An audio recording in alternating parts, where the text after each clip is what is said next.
A lot of really intriguing things. We're going to discuss a few of those things coming up next year on Locked On Sooners.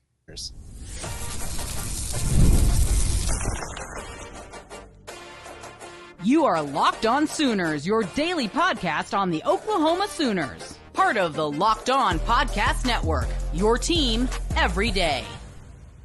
Thanks again for making Locked On Sooners your first listen every single day. Shout out to all the everydayers out there tuning in. Subscribe to the show wherever you get your podcasts. We're part of the Locked On Podcast Network, your team every day.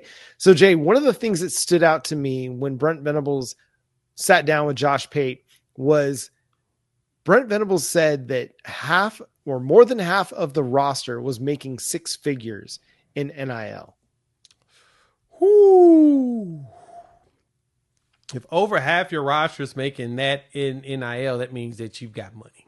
You're doing pretty good. I don't know. You're doing pretty darn good with NIL. I know that was biggest complaint for everybody. Like, oh, we don't have any NIL money. We don't have any NIL money. The other thing is that I know that their scale is set to make sure everybody's making some money. They're sharing the wealth with everybody in the locker room, which I always found that funny that people feel like these college kids can't handle it but within 4 years they'll be just fine about being in a room with people that make more than them or make less than them. That only 4 years later that maturity is going to change dramatically in that locker room with those grown-ups who's making 10 times what you're making. Oh, they'll just be okay with that. They understand. Look, I don't think it's that big of a deal in the locker room based upon pay. I don't think it's as big as we make it. It doesn't seem like it. Heck, I remember with Eric King, when he was bringing in all that money in Miami, he was creating, he was using his NIL money to create avenues for his teammates to make additional bread. That's the one thing I think we fail to realize about locker rooms. If you have a locker room and a good culture and players like each other, they're always finding ways to take care of each other. I mean, I think about the days of being poor in college and how we just, we scrounged and got all the resources we had available. And we would make sure that everybody ate, especially when you were people that you care about. These players have all shown us they appear to care about each other, and that stuff matters. And so if your ego is at the point where you feel like, well, he's making $5,000 more than me and he shouldn't be, then it obviously to us feels like, in my personal opinion, you probably shouldn't be here. This is probably not the program for you, and that's okay. I think that we are selling these kids shorts to make them think that, because of course they're all talking about what they make, but it's not public information. It's the great thing about NIL is that it's yours. It's private. You don't have to share it. They talk about it. And I don't think any of them are losing their minds about somebody making more than them, unless it's someone that, purposely sabotages himself, a la the tight end situation. Yeah. It's one of those things where, in every walk of life, there's going to be somebody that you work with that's making more than you, that you don't feel like should be making more than you. I remember this as a young nurse in my career, being the quote unquote, being the charge nurse, responsible for people that have more years of experience than me.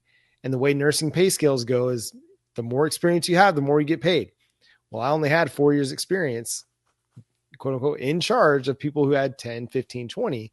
So obviously they were making more. I remember being a little bit frustrated by that, but I also knew it was just all in the game. That's just the way it worked. And one day I would be the old head making more than other people because I had a lot more years experience. It's just the way it goes. There's always going to be that situation in every walk of life, whether it's the NFL, and you can look at salary caps and cap hits and all that, and you can see a number of dudes that are making money that they probably shouldn't be making for the production that they're putting on the field. It's just right. That's the way it goes sometimes. And if you have a good agent, you can negotiate those kind of deals. It's going to happen. But the point is, and I think Brent Venables made this point really, really well when he sat down with Josh Pate, is that it's more than the money. The money is a part of it. They're embracing the idea that name, image, and likeness, revenue sharing is a part of college football right now. At the same time, they want their program to be as much about the culture and creating opportunities and creating value for these players beyond football, whether it's the micro internships that they're creating or the soul mission that is helping guys understand what they've got to do in order to present themselves for a job, because not every one of these guys is going to play professional football. Look at Oklahoma's 2024 roster. How many of those guys are going to get drafted? probably only 3 off of that really good defense. And that's just the way it's going to go. But you've got to be set up and you've got to be prepared for life after football. And Brent Venables said it, these 6 figures, it's not forever. And so we want to like make it while you can, but we also want to set you up for long-term success down the road. Yep. And that's what's most important, is that you're setting yourself up for success long-term. And that's what a lot of recruits have said. They're trying to prepare me not only for playing today, but also for my future, career and everything else I'm going forward. And so that's the good thing. But it's very intriguing when he was talking about that. And in that interview, Brent Venables threw out a bunch of really good nuggets on top of it. So talking about the players, but over half the team having 6 figures, but Brent Venables dove also into kind of the philosophy. And I like the way that Josh Pate was kind of framing things around, coming off of a 6-6 season and, 6-7 season and 6-6 regular season, losing your bowl game and figuring out what's next or whatnot. And what the way Brent Venables responded, really, he answered the questions, of course, every time that Pate gave them. But the other thing was he talked about complementary football. And that has kind of been the reports that's been coming out of practices as of so far, John. It's been a lot of offense wins here, defense wins, and then offense wins 2 practices, then defense wins 2 practices. It appears that the defense is making the adjustments to get the offense, and then the offense is making adjustments to make the defense make adjustments, and it's going back and forth. That means that you're growing, you're learning, iron is sharpening iron, and you're preparing yourself a heck of a lot better for the upcoming season. I am stoked about seeing what this looks like here in August because of that. Because you got John Mateer now, and Michael Hawkins appears to be playing even better as well. They're playing like they understand that you've got to make changes and adjustments going into the next season. That's huge to me. Well, I think it's encouraging just that the offense is pushing the defense. Yes. Like this time a year ago, the offense was struggling against the defense. In fall camp, the offense was struggling against the defense, and it never got better. The offense is pushing the defense, and it's still a really talented defense, despite the losses of Danny Stutzman, Billy Bowman, Ethan Downs, Dejon Terry, Woody Washington, Kenai Walker, Des Malone. Like, it's still a really talented defense, but now you've got an offense that's going to be able to compete. And I think they understand the assignment too. They don't have to go out there and score 50 points a game for Oklahoma to win a bunch of games. Obviously, They do. It makes everybody's life a lot easier, but they just got to be good. And if they can be good, Oklahoma's going to win a lot of football games. And John Mateer, I think, is going to have enough on his plate, in his arsenal, enough that he's going to be able to make enough plays to score enough points for Oklahoma's defense to be able to play with a lead a little bit more. And when they can play with a lead, they're deadly. We saw it against in the Alabama game, right? When they had that double-digit lead in the second half, Jalen Milroe had very little opportunity to drop back and get comfortable because the pass rush was just coming after him relentlessly. So if they can do that, if Oklahoma's offense can stake the defense to a lead in the third and fourth quarter, that's going to be huge for Oklahoma's chances of winning a lot of football games. Yeah. That's all you got to do is show up. That's what's most important. Show up. A competent offense with the way the defense played. Honestly, a competent offense makes this defense even better. Yep. That's the one thing that excites me so much about it is we need to see that we have a competent offense, and I think that we pull that competent offense, your defense is going to be just fine.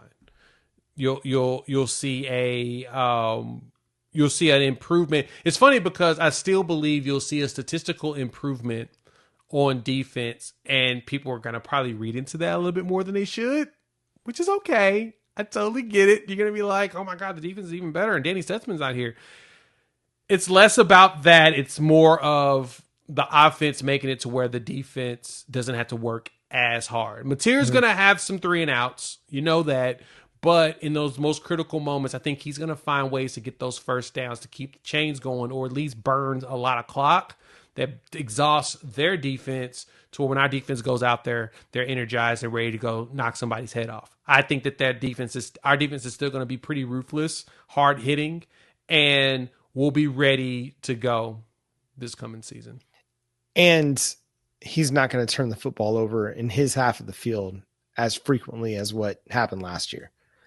I think that's going to be a big part of it too. Not having to play with short fields as a defense makes your life a whole lot easier. When you're allowing, you don't have to try and hold up with 40 yards to the end zone versus that offense has to drive 80 yards to go score. That's a big, big difference for the psyche of a defensive football team.